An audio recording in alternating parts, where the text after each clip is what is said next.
These roots that run deep, deep in the soul of our mother, deep in the soul of our mother. Who am I is that question. Now I'm looking to the sky. Or is that question really why? Where do I fit? Souls have been ripped in half apart. No pulse coming from my heart. It's gone insane. My blood is red. My blood is red. My blood is red. My blood is red. My blood is red. My blood is red. My blood is red.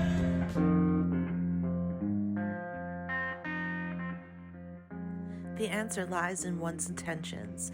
In Mismatch, How Inclusion Shapes Design, Kat Holmes describes the designer as anyone who has ever solved a problem. The only difference is how much ownership you take of your identity as a designer. You might be a designer if you say that it's not enough to design for yourself and you want a design experience for other people too. Design is more than creative thinking and problem solving. It is innately political, innately human. It conveys a message to either teach, inform, or bring awareness to a product, event, or movement. It is a statement of morality, social standing, affiliation, and alignment. Designers create the very infrastructures, algorithms, and systems that make up our contemporary society. However, designers are human and therefore biased, meaning they can embed and encode their flaws into the systems, infrastructures, and products they design.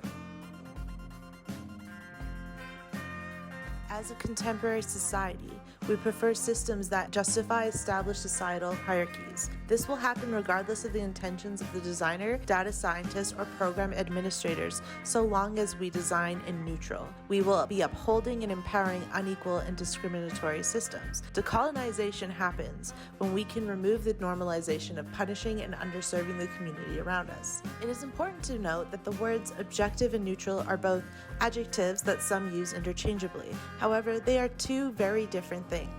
Objectivity relates to a material object or concept that exists or is reality. Objectivity is uninfluenced by the subjective emotions, fears, or prejudice of others and has a basis in observed facts, not things that are dogmatically accepted to be true. Neutrality is simply the practice of not having an opinion, picking a stance or side. Neutrality is rooted in subjectivity as it allows room for the dogmatic practice of centralism or the false belief that not having an opinion on any given subject does not necessarily have a negative or positive effect. Neutrality is no safeguard against discriminatory design. In Automating Inequality, Virginia Eubanks clarifies that the choice to design a system optimized for neutrality is a choice to support the status quo. To build instead a world of justice and abundance, we will need to design for equity, on purpose, brick by brick and bite by bite.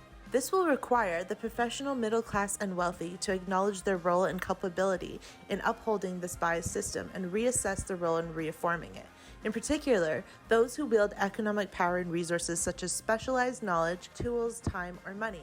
Understanding that includes the culpability of designers who hold specialized knowledge and operate in higher spots within the hierarchy of knowledge economy projects. Contemporary designers need to recognize, learn, and understand how the complexity of relevant contexts integrate and impact their role, which evolved from making commissioned work to being involved in the conversations about what should be created. Social innovation design is gaining more traction among new and young designers as they hope to impact the world positively through their developed design practices. In Canada, designers must meet an ethical standard as outlined in the Unified Code of Ethics. Designers are obligated to consider the cultural, ethical, moral, and environmental implications of their work and action. For example, in sections 4.13 to 5, where the rules read as follow: I will not accept instructions from a client or employer that infringe upon human rights or involve the promotion of hatred, discrimination, or exploitation of any person or group of people as outlined in the Canadian Human Rights Act and any relevant legislation in my jurisdiction.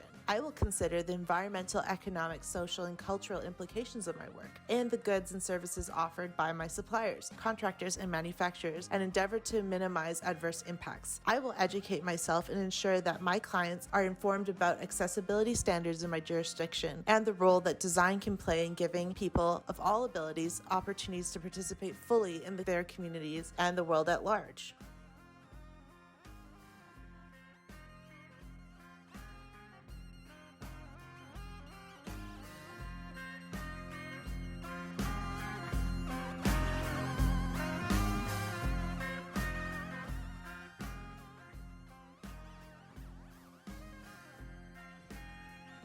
Often, in the general discussions of inviting everyone to the party, specialists and corporations focus on diversity, equity, and inclusion, also known as DEI.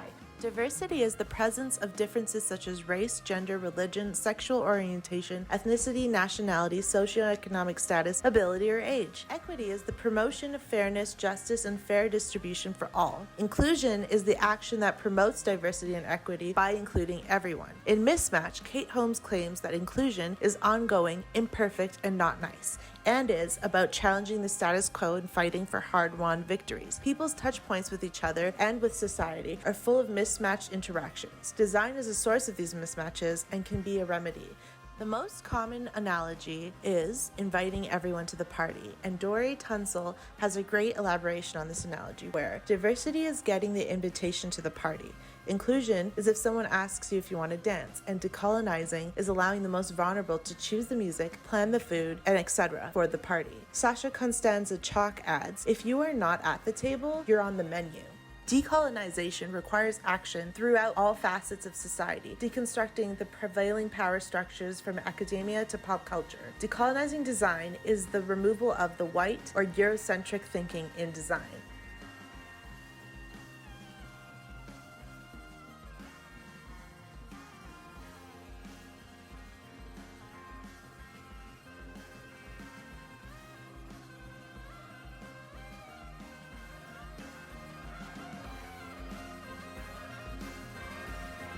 Mark Rutledge, National President of the Graphic Designers of Canada, GDC,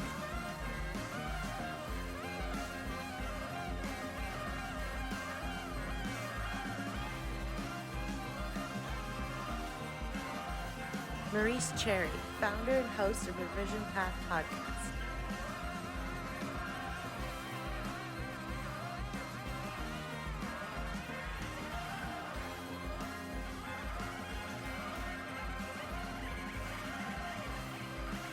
Nadi Fantastic, anti-oppression business strategist and inclusive leadership coach.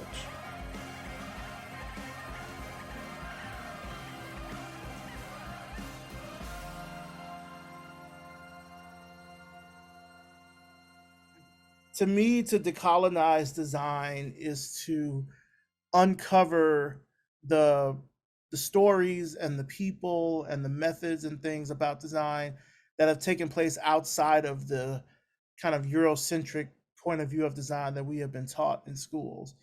Colonization is sort of like this world built around to benefit one group of people. And it starts with the way we think and the way we talk and the way that we support one another. Introduce other ways of thinking, bring in other voices, bring in other thoughts and ideas and opinions that aren't centered around Western ideologies or a Eurocentric mindset, deconstructing the very systems that have oppressed us for so long. And the only tool that we have is through education. The work that I do right now is it's a lot of advocacy work. It's raising awareness. It is sharing the knowledge that we have, that I've accumulated over my lifetime, but also the knowledge, Indigenous perspective of others as well. So, like I said, it's much like reconciliation. It's not a destination; it's a journey. And dismantling the very notion of colonialism will take generations. So to me, it's just sort of uncovering more of the story is what decolonizing design is. Like, I think we've been told one part of the story, and then decolonizing is sort of zooming out and seeing all these other related parts of the story that are just as important from different points of view, instead of just this one little sliver of it that we've been taught. So much of my work has to do with meeting people where they're at, kind of thing. And if they're not in a conversation of decolonization, then I'm kind of sussing it out and seeing, like, how can I get you there then? Like, what don't you know, or what do you need to know? I call it the liberation ascension model, which is this like model that I use. And I'm dyslexic, so visuals is I'm really driven by visuals, but it's this model of, the liberation sense of thing is like abolition, decolonization, liberation, it's up here. And underneath all of that are all these different conversations. Like I said, like privilege is down here, understanding anti-racism, understanding anti-oppression. So we can't start talking about these bigger topics until people have a base to build on. And for some people, it's as simple as addressing their own whiteness and getting comfortable with the language of characteristics of whiteness or white supremacy. So we can't talk about decolonization if people are in a place of being resistant to even identifying their analogy. But it's like the Three Little Pigs. Like, yeah, we get it from the perspective of like the pigs, but we don't really get the wolf's perspective. Like, why is the wolf after the pigs? Do wolves even eat pigs? Why is he going after the pigs? Or even why do the pigs have knowledge of how to build houses out of different materials? Why straw? Why brick? Where did they learn that from? Who taught pigs how to lay houses? So that's what I'm trying to say, is that decolonizing just sort of opens the view so you see more of the whole story. I have this visualization, which I'll offer right from the start, which is what we're doing out here is building a bridge, but not a narrow bridge, a really wide bridge. And this wide bridge is taking us someplace that we've never been when it comes to decolonization and anti-racism, anti-oppression and diversity and equity and inclusion and these things. And the wider the bridge, it takes more people. So it's like designs on board. Yes, wider bridge. We're going to invite as many people as we can to this table. Decolonizing design work requires designers to not appropriate or take on projects where they cannot identify with the lived experience of the audience, allowing room for more appropriate designers to take it on. Work and collaborate with minority-owned businesses and independent designers, and being conscious with every design choice made.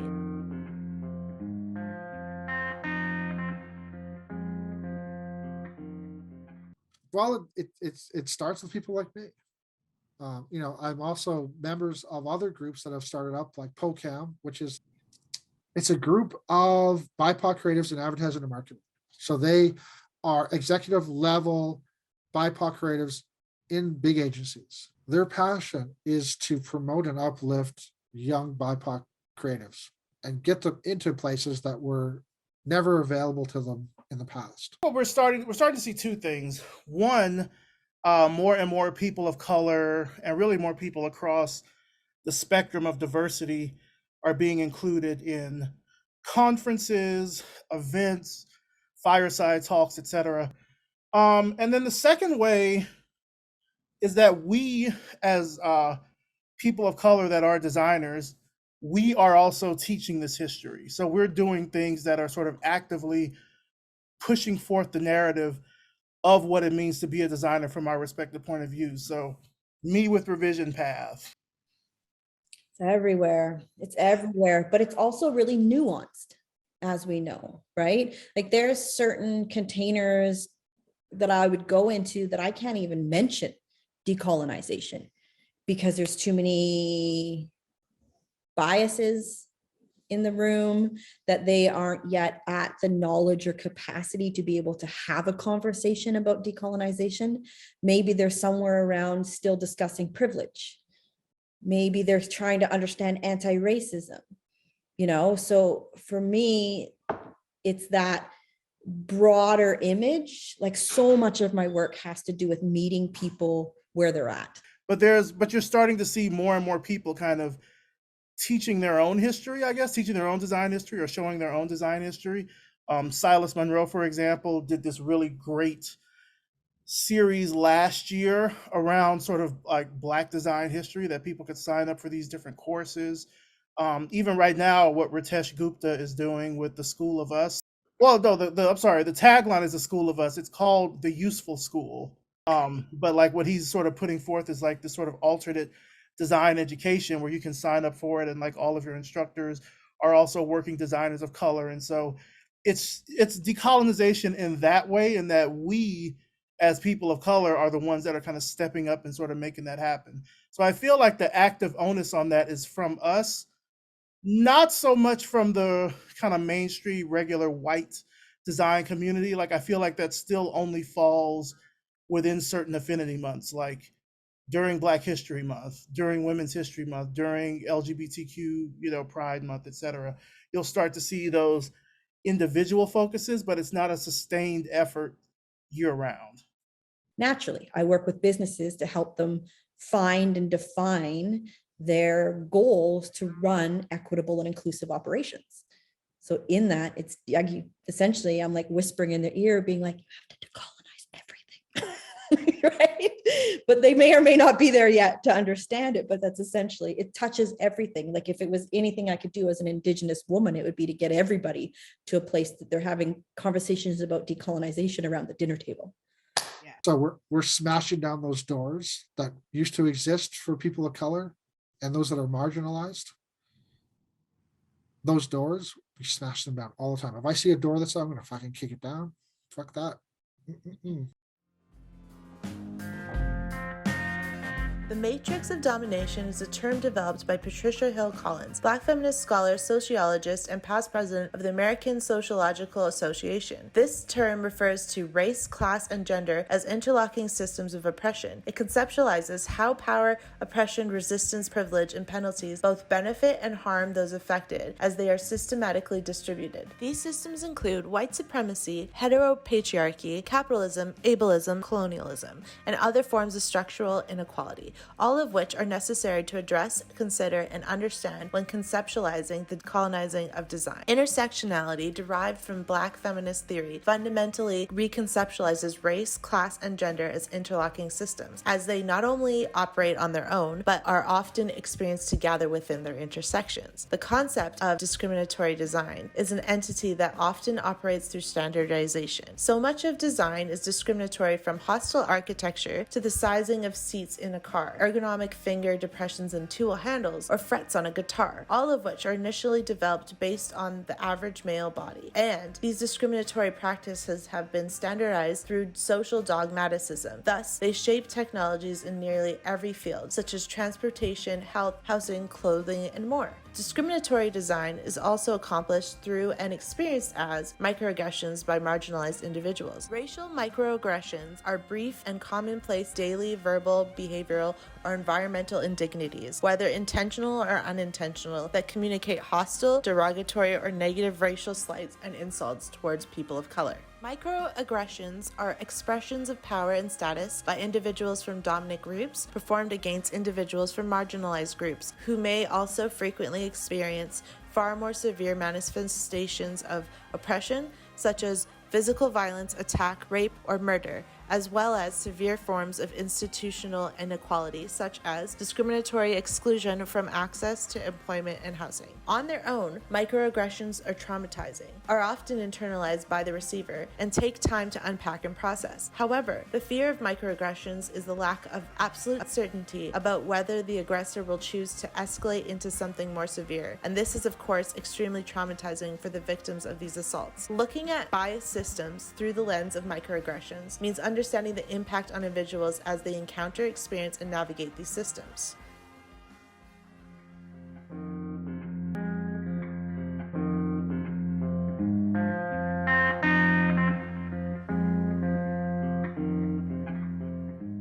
Oppression Olympics comes up, and also othering, like a lack of humanity to see the connection, the intersectionality, as we know the language is, and respect the intersectionality and hold space for the intersectionality, that whoever is in the conversation may be suffering from any element within this, but it is equitable to someone else who's experiencing a different version of that oppression. I think all of it on a base level boils down to validation. Everybody wants to be seen and wants to be heard for exactly who they are. They don't want to be tolerated. They don't want to be put up with. They want to be validated for their own existence, for exactly who they are. Because for people that are in these different affinity groups or isms or whatever, this is just who they are. It's not about something that they've necessarily learned or anything like that. But this is just who they are. And so I think decolonization in a very, very, very, very base layer is about validation. It's about validating those existences. Like, oh, if it's racism, you're validating, non-white people. So it at the end of the day, for me, I think that's what it comes down to. The very idea of oppression and colonization is so oppressive. Like I said before, it only supports one race. And the world is much more diverse than that. Because the interrelationship of it all, that is, in my opinion, one of our most driving forces we have behind actually decolonizing the spaces that we need to decolonize, i.e. design, respecting the struggle, acknowledging the struggle without fighting between it, and just being like, all right, cool. You're whatever is going on within the narrative, that we're supporting each other as a humanity to keep moving on the bridge. Validating these other narratives that have gone on in parallel to what we may know as design history, which has largely been very white and male. It's about validating all the women designers and Black designers and Native designers, etc., that have done work and made contributions in the same time frame right alongside these other people, and just recognizing their work as well. We're talking about one society dominating another society or another race, or humans dominating over the natural world that we live in. It's an imbalance. And when things become imbalanced, shit begins to break down. The wider bridge is seeing these connections and being like, I see you. I see that struggle in you. Get on the bridge.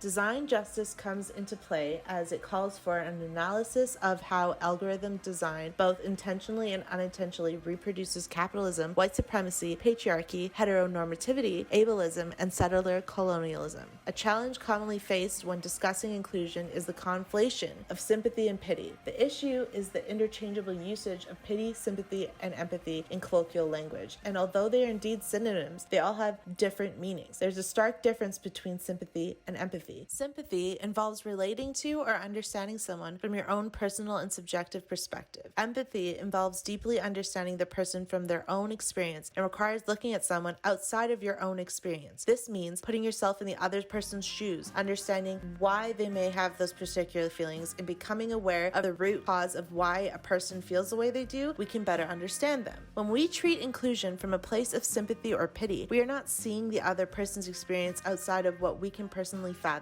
which creates more space for ad hominem fallacies and bias to obstruct progress. Treating inclusion as a benevolent mission increases the separation between people. Undoubtedly, empathy may be one of, if not the most pervasive skills that humans can master. Because we can practice empathy, we can learn to ground ourselves within our realities without limiting our experiences or the experiences of others.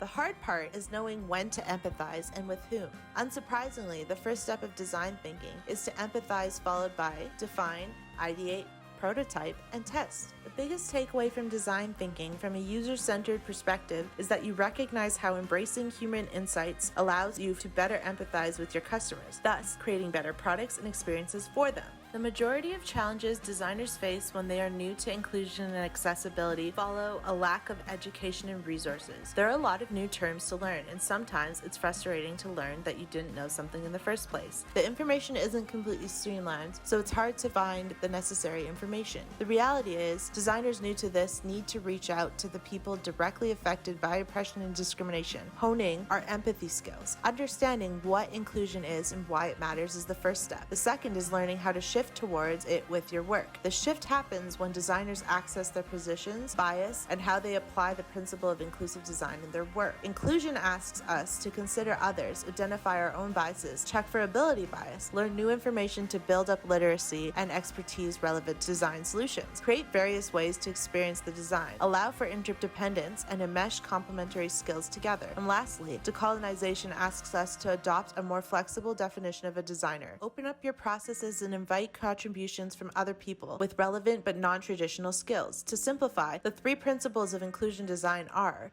recognize exclusion, learn from diversity, and solve for one, extend to many.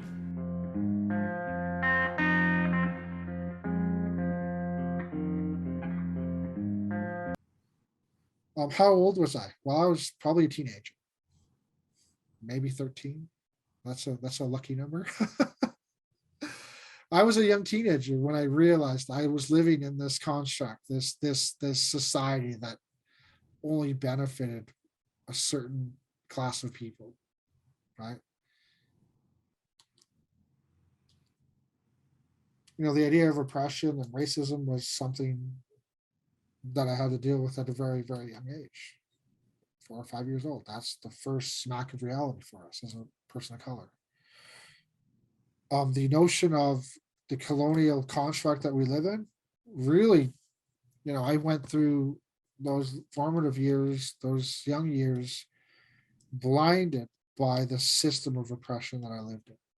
I knew it was there, it was in my face every single day. I just didn't know what word that was, how big this construct actually was.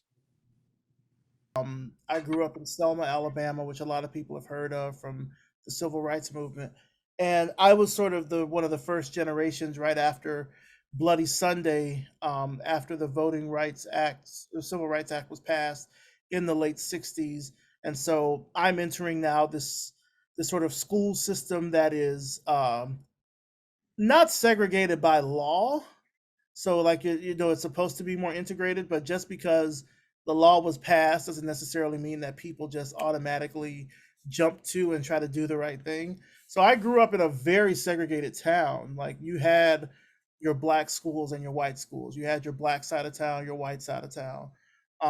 And for me, I would say, I mean, decolonizing, I don't know if I would have called it that, but I certainly knew super early on, I would say probably by the time I was, I don't know, maybe like 6 or 7, that I just by virtue of growing up there, and I was a smart kid, I was always like in the papers for something. Like I don't want to use the word child prodigy, but that was thrown around a lot. So I was always kind of in the limelight because of that. And I saw how angry that made white people very early on. And I would say it was really something that by the time I was in high school really became palpable, because I was certainly old enough now to really be able to discern what I was seeing and what was happening. I was set to be valedictorian of my high school. I would have been the first black male valedictorian. A lot of white people were not happy about that. I worked at the local Kmart in town, and I would have people come to my cashier line, call me the N word, make threats, and all that sort of stuff. So I sort of kind of knew like very early on, like even just existing was like a problem for a lot of people. Like I wasn't doing anything actively maliciously against anyone, but just by fact of me being smart and people recognizing that was like a problem. So I don't know if that's God. That's, I guess you could say, I'm trying to think when I really tried to like do projects that changed the narrative. This had to be in 2004. I was, God, how old was I in 2004? 23, maybe 24, something like that. And I started the Black Weblog Awards. And that to me was my way of sort of striking back against what at the time was the growing community known as the blogosphere. And what was being represented throughout the blogosphere was just a whole bunch of white people. But I knew a lot of black people that were doing great things on the web. I knew about Urban Box Office. I knew about um, there was like this online hip hop lyrics archive. There was this really big hip hop site called sohh.com, State of Hip Hop. And so I knew that there were like black people doing great things on the web online through blogging, but they were not getting any sort of recognition for it. And so my way of doing the Black Weblog Award was a way to kind of give them props that the general blogosphere was not recognizing them for. Like the Weblog Awards would present every year at South by Southwest. and it would be all white nominees, all white winners, even for categories where you think there would be some people of color, like best African or Middle Eastern blog. And like you found the 5 white people in Africa and the Middle East that have a blog and gave them nominations and then an award. Like what? So I think that was the first time when I really, where I could say my decolonization journey, I guess, began, because honestly, Revision Path is a byproduct of the work that I did with the Black Weblog Awards. So I'd say that was probably the first like real instance of that. So I only really became aware of the need for decolonization at the crack of 40, probably, like really, I don't want to say late because what's time, but in my life, I just turned 44 yesterday. So it's a newer conversation. But when I came to it and I started like dip my toe in, I was like, whoa. And all of a sudden it was this reflection on my whole life. I'm Indigenous. I was adopted into a white family when I was 9 months old. So I spent most of that 9 months in foster care in Alberta. So very white dominant culture through there. I was adopted into a white family. It was not a healthy environment. There was a lot of abuse and trauma in the growing up of it. And I internalized all of it. That the only way I was going to succeed was to, what does supremacy culture do? Right? Squish other people, climb up, claw, that's a weird thing to say, but that's how I exercised myself in society. So when I came around the conversation, like crack of 40 of decolonization, I was just like, holy smokes, this affects everything. And as I started to kind of like dig through and like look around a little bit more, that's when I saw it affected everything. Every piece of internalized trauma that I have processed and continue to process is a result of colonization. It should go without saying that being excluded hurts. We are shaped by every encounter with inclusion and exclusion as we grow and form. It shapes our subjective experience. As Kat Holmes notes in Mismatch, exclusion and the social rejection that often accompanies it are universal human experiences. We all know how it feels when we don't fit in. But when something fits you right, when you fit in, and your individual needs are met, it is always a positive experience.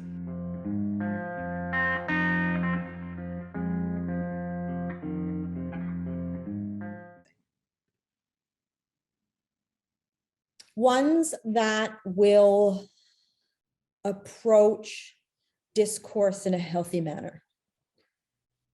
Because one of the things that I see in the conversation and the work, more specifically of decolonization, is that we aren't supposed to agree on how we do this. There is no map.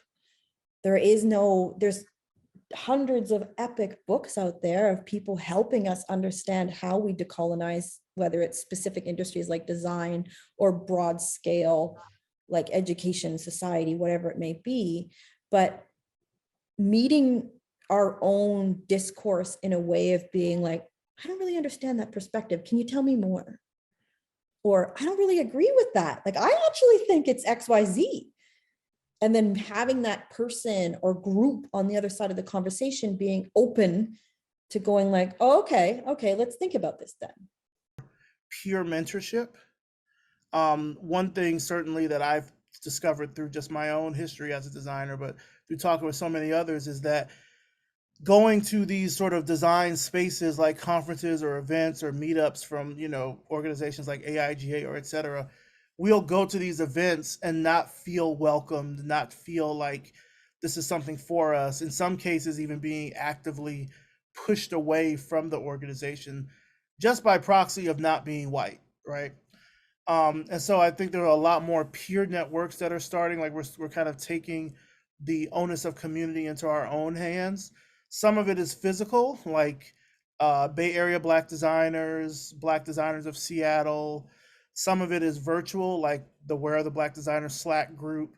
You have a lot more events now that are happening that are just being put on by people of color. State of Black Design, that's this weekend. Hue Design Summit happens here in Atlanta every July, like late July. Black in Design, which happens at Harvard Graduate School by their African American Student Union. That takes place every other year. So you're starting to see us sort of taking, I won't say taking the reins, but we're kind of forming our own communities. We're not waiting for these other communities to sort of open the gate and let us in. We're forming our own communities, forming our own networks, and using that to sort of push our careers and our work forward, as opposed to like waiting to be seen by these other, mostly.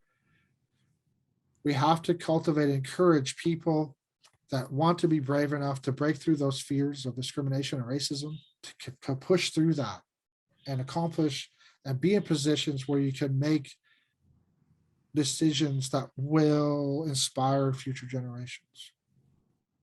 And so it's tough work right now for a lot of our leaders, those authors, those educators, designers, creators like myself, Maurice Cherry, all these people. The field is changing dramatically. We're in a pivotal moment in time here where it's no longer about white men in these palaces.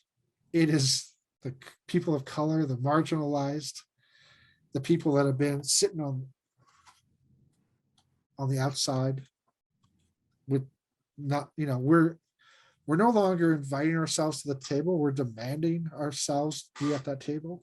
And we're not only sitting down, we're actually invited to eat at this table. That's where we're moving towards. And so there's a lot of fear and trepidation in these moments. There's a lot of polarity, a lot of racism, a lot of fear. And that fear stems from a lack of education, a lack of knowledge. And so that's where my role is to educate them, educate as much as I can to an audience that is willing to listen. It's us together. And that's the important thing. Because we all have the same thing inside of us. You have a spirit and a soul that is unique unto yourself. And I want to know more about that. And that's my passion right now, is to meet as many people and hear their stories. Big motto for me is collaboration over competition. I came through that sort of understanding because other DEI facilitators are very competitive, which to me is it's just holding up supremacy culture. Like competition to me is like, and you're bolstering individualism. You're bolstering perfectionism. You're bolstering all of these pillars of supremacy culture. Why? And that collaboration, thinking of things differently, getting into containers where I'm the one who knows the least. That's how we decolonize. Sasha Constanza Chalk, author of Design Justice, puts it perfectly. Intersectional inequality systemically structures paid professional design work. Professional design jobs in nearly all fields are disproportionately allocated to people who occupy highly privileged locations within the matrix of domination. Designers in this sector are highly rewarded, both economically and culturally, and have achieved status of iconic figures who stand in for the promise of innovation, entrepreneurialism, under informational capitalism. Despite the objective correlation, arguably causation, between employee diversity and capitalist profitability, and despite the gradual interest in establishing a diverse pool of designers, developers, project managers, and other tech workers, the industry persistently fails to meaningfully diversify. Thankfully, there is a growing community of design justice practitioners, people and organizations who work daily to leverage the power of design for collective liberation and ecological sustainability. We need to be mindful that design justice requires actively dismantling the matrix of domination. In addition, we cannot cultivate the decolonization of design unless we are willing to address the trauma associated with colonization. Designers do this by creating safe spaces through trauma-informed and decolonized design. This means that emotional intelligence is integral to our roles as designers. We can utilize mentoring programs, educational strategies, design solutions, and technology that centers inclusivity. Designers aid in decolonization and social change by creating space and platforms for individuals to express, process, and understand their feelings on these issues. Designers create solutions, they fix problems, and ultimately, they communicate a message. Your challenge, if you wish to choose it, is to commit to the continuation of learning how you can dismantle the matrix of domination, increase your empathy, and showcase it through your mark on the world.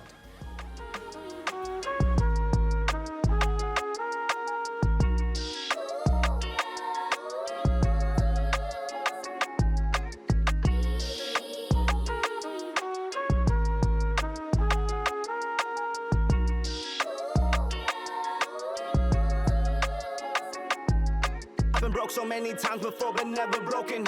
I've been on that lonely road before me and me only. We all come into this world with nothing and leave with nothing. Gotta make most of our time, cause tomorrow ain't promised. So today I'm gonna continue to be me and strive for greatness. Learning from my past mistakes, learning to be patient. I'ma keep my head held up high and stay faithful. I'ma keep my ship moving forward and stay grateful. I've taken some L's, some losses, and some lessons. Never giving up, I'm just healing through these sessions. No surrender, no defeat. This one is for my hand, and no surrender, no defeat. You know I'ma stay relentless. I can feel it in my body, I know there'll be better days. Self-love is powerful, breaking through all the pain. How can you lead others if you can't help yourself? How can you love others if you can't love yourself? I can feel it in my body, I know there'll be better days. Self-love is powerful, breaking through all the pain. How can you lead others if you can't help yourself? How can you love others if you can't love yourself? I remember those days I wish for things I now have.